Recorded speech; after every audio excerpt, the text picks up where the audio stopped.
નવ analysis of strut માટે આપણે એક્ઝામ્પલ 1 જોઈએ. ક્લિયર? જે કેસ નંબર 1 કોન્સેન્ટ્રિક લોડિંગ માટે હતી, જે આપણે આગળના વિડીયોમાં એના સ્ટેપ્સ જોયા કઈ રીતના એનાલિસિસ કરતા હતા. ઓકે, તો હવે એક એક્ઝામ્પલ એ સોલ્વ કરીએ. તો example given data determine the compressive strength of a single ISA 100 by 100 by 8 mm at 12.1 kg per meter with the length of member 2.5 meter. The end of the member are hinged. Assume that the load is applied concentrically to the angle. Take Fy is equal to 50 megapascal. તમને અહીંયા શું find કરવા માટે કીધું છે? Compressive strength of a single. આ શું છે? તમારો એંગલ છે. ઓકે, તો એંગલ માટે તમારે કોમ્પ્રેસિવ સ્ટ્રેન્થ ફાઇન્ડ કરવાની છે. દેન તમને એન્ડ આપ્યો અને કીધું છે કે જે લેન્થ છે મેમ્બરની એ કેટલી છે? 2.5 મીટર. Then the end of the member are hinge, કે બે એન્ડ કેવા છે? એ હિંજ છે. Clear? Hinge means pin. Assume that the load is applied concentrically. Load કેવો એપ્લાય થાય છે? Concentrically to the angle. And તમને એફઆઈ આપવામાં આવ્યું છે. ક્લિયર? હવે તમારે આગળ જોઈ ગયા એ રીતના તમારે એને સોલ્વ કરવાનું છે. તમારા ડેટામાં આ હોવું જરૂરી છે. ફર્સ્ટ કેસ માટે કોન્સેન્ટ્રિક લોડિંગ, કે તમારો લોડ એ કેવી રીતે એપ્લાય થાય છે? કોન્સેન્ટ્રિકલી. અને તમારા end of the member are hinge. અત્યારે તમને હિંજ મેમ્બર આપ્યા છે, જે એન્ડ છે એ હિંજ આપ્યા છે. કોઈક વાર તમને ફિક્સ આપે. હવે કન્ડિશન વાઇઝ તમારે એની ઇફેક્ટિવ લેન્થ જે ફાઇન્ડ કરો એની વેલ્યુ ચેન્જ થશે. ક્લિયર? અને તમને compressive strength of single angle માટે વાત કરી છે, તો તેના માટે આપણે ફાઇન્ડ કરીએ. ગિવન ડેટા સિંગલ આઈએસએ તમને શું આપ્યું છે? ISA 100 by 100 by 8 mm. Clear? Length of member, length કેટલી આપી છે? લેન્થ ઓફ મેમ્બર 2.5 મીટર. એલ ઇઝ ઇક્વલ 2.5 મીટર. એમએમમાં કન્વર્ટ કરું તો 2500 mm. Clear? Now end of the member are hinged. Load is applied concentrically.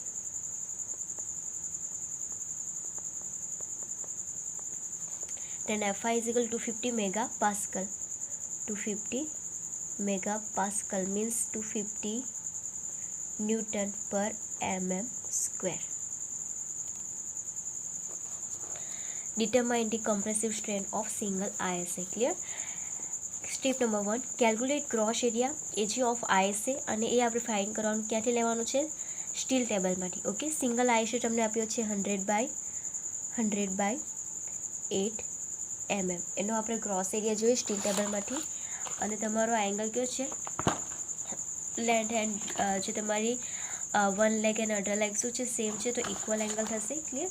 તો ઇક્વલ એંગલ માટે જોઈએ 100 by 100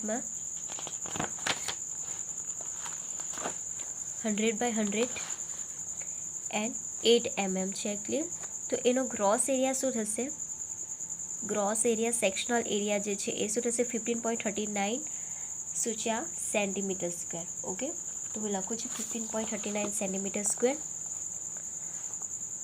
15.39 સેન્ટીમીટર સ્ક્વેર. એને એમએમમાં કન્વર્ટ કરતો ઇન્ટુ 100 થશે, તો 1539 mm સ્ક્વેર.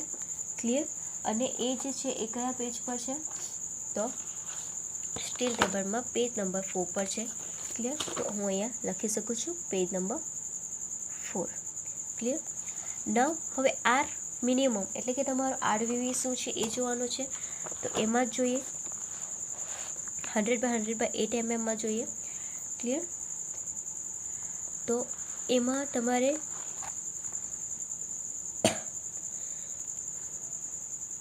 જોઈ શકો છો તમે આર વીવી અહીંયા છે તમારું. ઓકે, રેડિયસ ઓફ ગાયરેશન, તો એ વેલ્યુ તમારે જોવાની છે. તો 100 by 8 mm માટે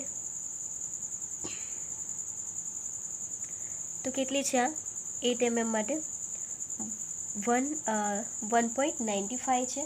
ક્લિયર? 1.95 સેન્ટીમીટર. હવે એને મેં એમએમમાં કન્વર્ટ કરું 1.95 સેન્ટીમીટર એને એમએમમાં કન્વર્ટ કરું તો 19.5 mm. Clear? Now step number 2 section classification, જે આપણે IS 800 2007 table number 2 page number 80 ના બેઝ પર કરશું. ક્લિયર. હવે તમારી પાસે સેક્શન છે 100 બાય 100 બાય 8 mm. હવે આપણે width by thickness and depth by thickness જે રેશિયો છે એ ફાઇન કરશું. ક્લિયર. જે આપણે જોઈએ table number 2 page number 18 wise આપણે આગળ જોઈ ગયા, સમજી ગયા તે પ્રમાણે એંગલ સેક્શન છે એના માટે આપણે ફાઇન કરીએ B/T. ઓકે, અને કન્ડિશન કઈ સેટિસ્ફાઈ થાય છે ને તમારું સેક્શન કયું આવે છે એ જોઈએ. તો ફર્સ્ટ છે B/T. તો B શું છે તમારું 100 એન્ડ થિકનેસ 8 છે. તો 100 બાય 8 12.5 આવે છે. ઓકે, 12.5. અને શું છે આ કન્ડિશન શું કહે છે એંગલ માટે 12.5. ઓકે, તો આ એપ્સિલોન E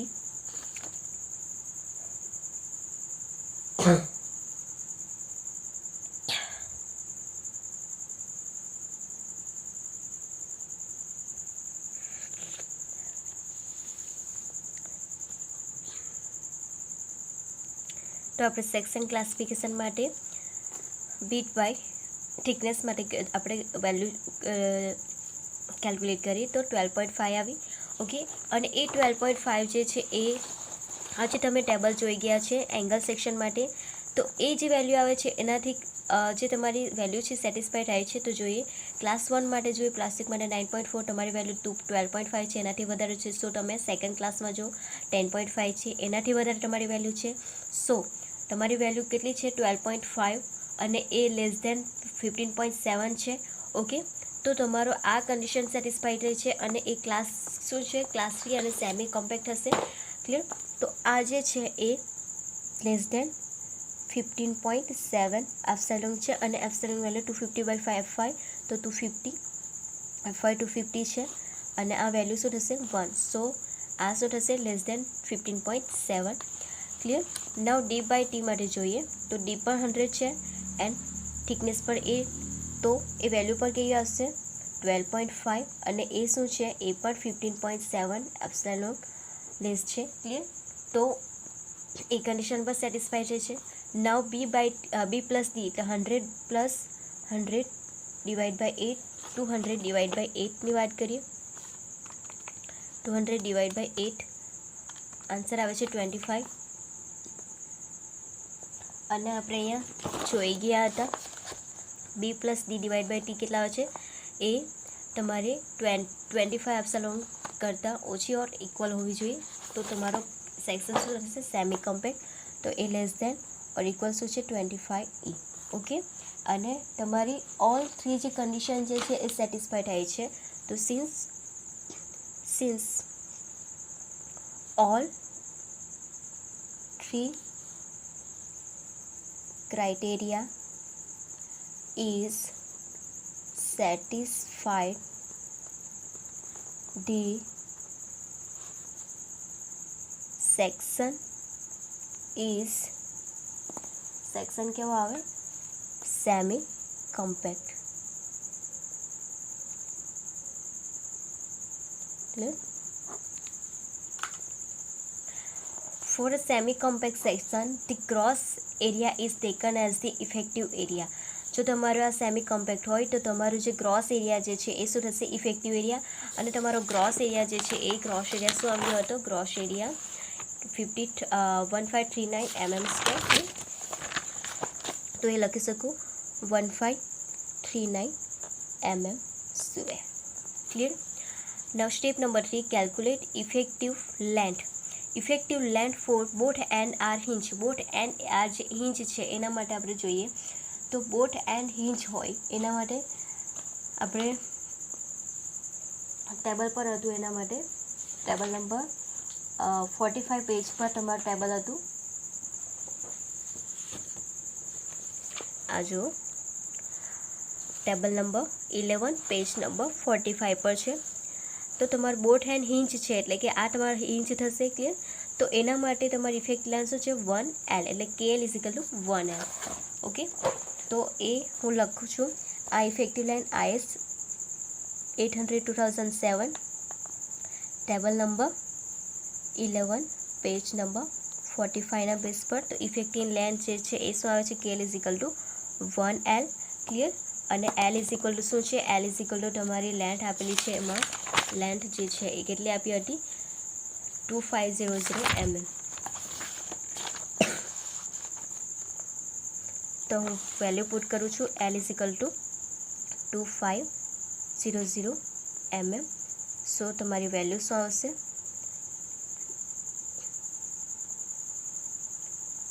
ક્લિયર. ઓકે, હવે આગળ આપણે સ્ટેપ નંબર 4 જોઈએ. ક્લિયર.